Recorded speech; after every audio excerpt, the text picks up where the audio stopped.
Okay, so adding in the ink requires an ultrafine tipped marker by Sharpie. And you're like, a Sharpie marker? And I'm like, yes. Now, you're not going to see this really done much. Doing these kinds of eggs, a lot of times I see a lot of people do the wax and dye thing. So they're going to dye the egg in a certain kind of color. They'll wax it in or whatever they do with that whole Pasanki method, which is great. I love that. I think it's beautiful. To me, it takes too long. I have no patience. And so I really want to just get right to it. And I have found that I love my Sharpie markers.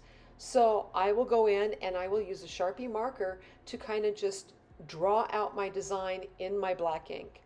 Uh, you're probably wondering about smudging. That that is one of those things where, and you're going to see it here in just a little bit, I will put on what I call a cloth glove.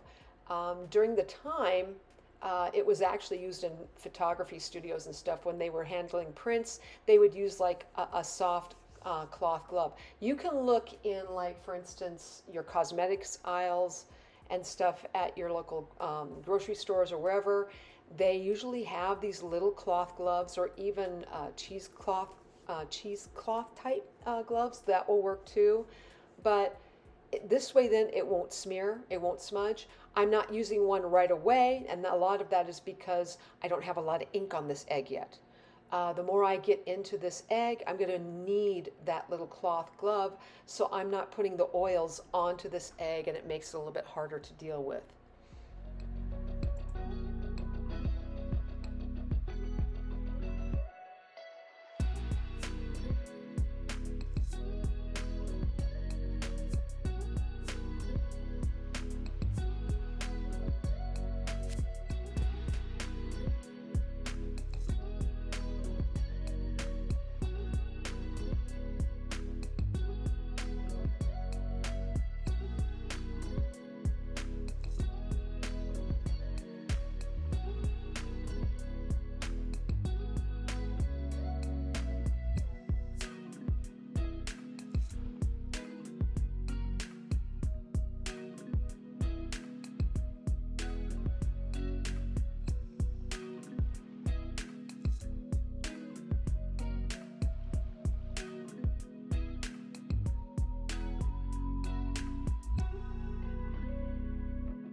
Okay, so here you could see where that little cloth glove is coming in handy for me.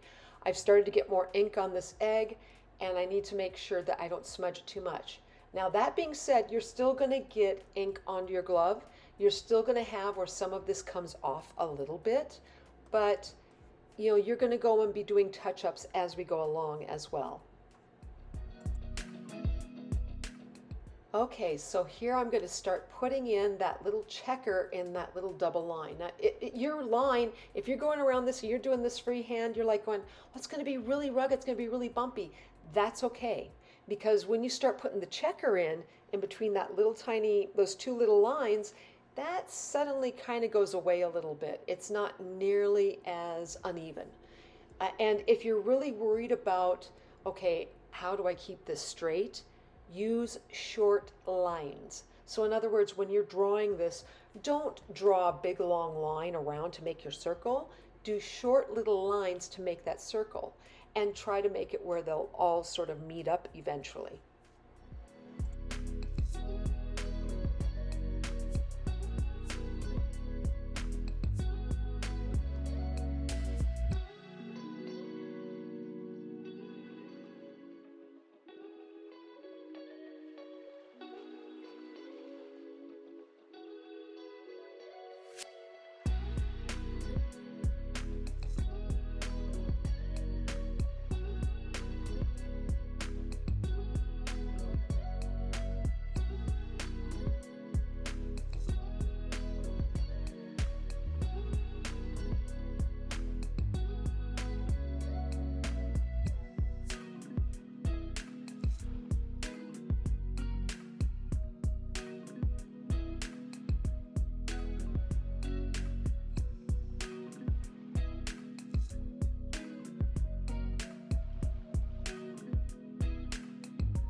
Now here's the thing you're going to start to observe when I start doing this. You can tell right here in the flower already.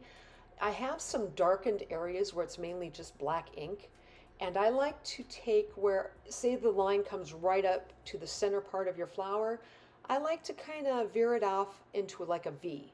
So this way then it gives it a little bit more interest, if you will. You're not just having a straight line right into the center of the flower, but you kind of make that little V mark. It kind of softens the line, makes it work really well. And I do this even with where I have the curling on the side here. I'm just erasing some of my pencil line. But you kind of can see that little, that little darkened area. It makes for a lot more interest and a lot more fun.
So I hope you liked this video, and if you did, please like, subscribe, and leave me a comment. I'd love to know what you're thinking.